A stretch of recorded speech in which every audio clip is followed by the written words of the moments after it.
Let's go. Hello, friend.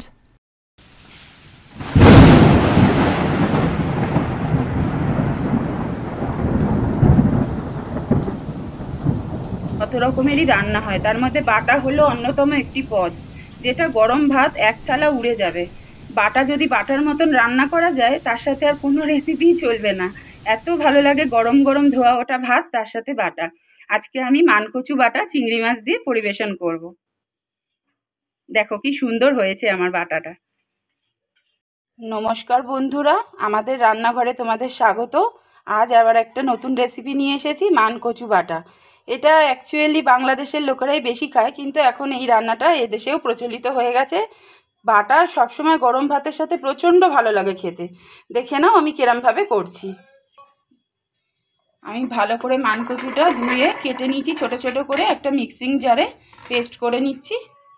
Butter জন্য আমি দেখো গোটা রসুন নিয়ে নিয়েছি, এর মধ্যে 12-13 কোয়া মতো। কাঁচা লঙ্কা দিয়ে দিয়েছি 15টা মতো। এই রেসিপিটা ঝাল হবে, আর যেহেতু আমি চিংড়ি মাছ দিয়ে করব, চিংড়ি মাছের মাথা আমি ভালো করে বেছে ধুয়ে রেখেছি। এই মানকচুর মধ্যে চিংড়ি মাছের মাথাগুলো আমি দিয়ে দিচ্ছি। একসাথে আমি মিক্সিং জারে বেটে নেব।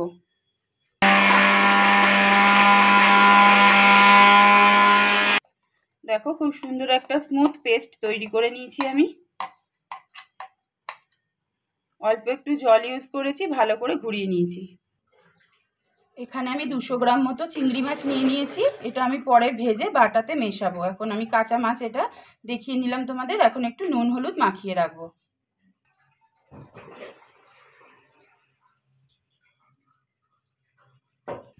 তেল গরম হয়ে গেছে, এবার আমি চিংড়ি মাছগুলো ভেজে নেব।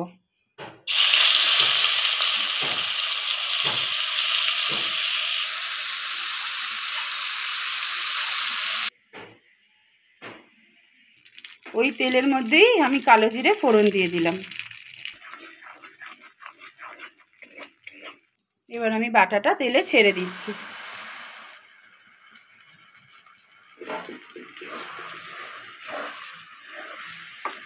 যে কোনো বাটাই খুব ঝাল ঝাল হয়, আমি তাই জন্য অনেকটাই লঙ্কা ইউজ করেছি। তোমাদের যদি মনে হয় যে তোমরা কম ঝাল খাবে তো কম লঙ্কা দেবে, কিন্তু বাটা সবসময় ঝাল ঝালই টেস্ট লাগে খেতে গরম ভাতের সাথে। লো টু মিডিয়াম আঁচে রেখে এই বাটাটা সমানে নেড়ে যেতে হবে। আঁচ বেশি বাড়ানো যাবে না, তাহলে কড়াইতে লেগে যাবে। এটার আরও একটা রেসিপি হয়, সেটা নিরামিষ। আমি যেহেতু চিংড়ি মাছ দিয়ে করছি তাই আমি রসুন ব্যবহার করেছি। আর নিরামিষে তোমরা যদি করে খেতে চাও তাহলে 2 রকমের সর্ষে ব্যবহার করবে, তার মধ্যে নারকেল পেস্ট করে দিয়ে দেবে, খুব ভালো হয় খেতে। বাটাটা আমার অনেকটাই শুকিয়ে এসছে, এবার আমি নুন দিয়ে দিলাম স্বাদ মতো। হলুদ গুঁড়ো দিচ্ছি, স্বাদ মতন চিনি দিয়ে দিলাম, আবার একটু অল্প সর্ষের তেল দিয়ে দিলাম। এই রান্নাটা তেলের ওপরেই হবে, অল্প অল্প করে নেড়ে নেড়ে তেলটা দিয়েই শোকাতে হবে পুরোটা।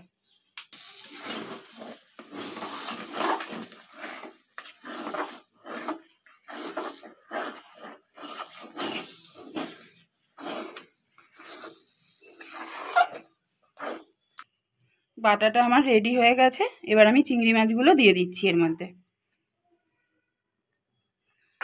2-3 মিনিট নেড়ে এবার আমি নামিয়ে নেব।